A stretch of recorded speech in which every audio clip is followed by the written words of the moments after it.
Hey everyone, welcome to this week's new games on Allerton Ave.com. I'm Jason, and I'm going to run down all the new games coming out this week. Let's kick things off with the biggest release this week, The Division. This open-world, third-person RPG hybrid shooter from Ubisoft has had our attention since E3 2013. It's been in and out of beta the last couple of months. We like what we see. We need to see more. Because of this, Chad has decided that on launch day, he's going to review the game every hour on the top of the hour for the first 24 hours of its release. So, join us on Twitch TV/Allerton Ave for that. We love the Hitman series here at AllertonAve.com, so it's a little odd that we're going into this new game, Hitman, with such reservation. It's not because the game doesn't play great, because it does. You have all the outfits, the weapons, you can approach missions any which way you want, which in my case is always guns blazing. It's the content distribution strategy that has us a little bit confused. This opening release is the intro pack, which gives you access to the prologue and Paris episode, along with live content such as contracts and supposed additional upgrades. Throughout the course of the year, you're going to get 5 more locations, more contracts. It's a weird strategy, but it's going to get us talking about Hitman all year long, which is kind of a good thing, is the game that plays this great. Moving Hazard hits Steam Early Access this week with one major hook to its name.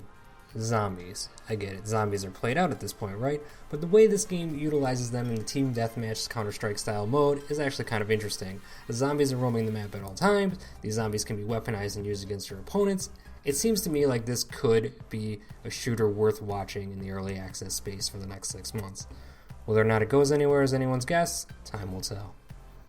Moon Hunters looks awesome. This 1-to-4 person game, described by its developers as a personality test RPG, takes gameplay cues from The Legend of Zelda: A Link to the Past, mixes them with RPG traipsings from, say, games like Mass Effect, where all your decisions matter, tosses in randomly generated dungeons, and when you get to the end of the game, all the decisions you make, the people you talk to, the battles you win, the bosses you kill, the loot you get, affects the ending and shapes the way your character is perceived for all time.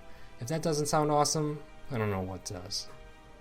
The Culling is easily my favorite new release this week. This early access game is modeled after the Hunger Games, and it's awesome. 16 people are dropped into an arena and have to fight to the death. You're crafting your own weapons, you're waiting for loot to drop, you're shooting drones out of the air, getting new weapons. It's brutal, it's bloody, it's awesome.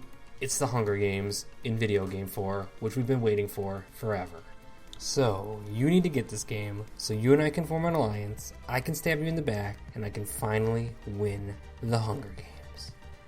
And that does it for this week's new games. Thanks for joining us. Don't forget to come back every Wednesday at 7 p.m. for the Block Party Live, as well as join us on AllertonAve.com for all the breaking news, trailers, and reviews you want to get your hands on. I'm Jason. This is AllertonAve.com.